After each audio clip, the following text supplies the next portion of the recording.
কে বলছেন? ইমন, আমি শিহাব, তোমার দুলা ভাই। কেমন আছেন? আমি তো ভালো আছি, কিন্তু তোমার বোনের শরীরটা না খুব একটা ভালো নেই। আপুর কি হয়েছে? প্রচন্ড জ্বর এসেছে, মেডিসিন খাচ্ছে কিন্তু তারপর জ্বর কমছে না।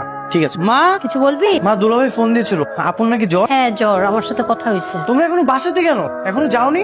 আমাদের যখন সময় হবে তখন আমরা যাব। বৃষ্টিতে ভিজলে যে জ্বর আসে জানিস না, তবু ভিজতে গেছিস কেন?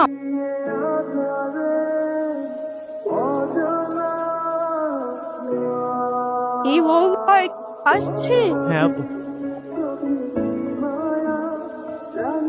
এভাবে দরজায় দাঁড়িয়ে আর কতক্ষণ কান্না করবা? ইমনকে ভিতরে নিয়ে আসো। এখানে বস। কি খাবি তুই? দাঁড়া, তোর খাওয়ার ব্যবস্থা করে। শোনো না, যাও না একটু বাজারে যাও, বাজার করে নিয়ে আসো। কিচ্ছু করো না, তো শরীরে না জ্বর। আরে জ্বর পালাই গেছে। তুই কি খাবি? গরুর মাংস, রোস্ট, পোলাও, বিরিয়ানি, কোনটা খাবি? আপু আমি খেতে আসি, আমি তোর সাথে একটু কথা বলতে আসি। আমি না তোকে অনেক মিস করি।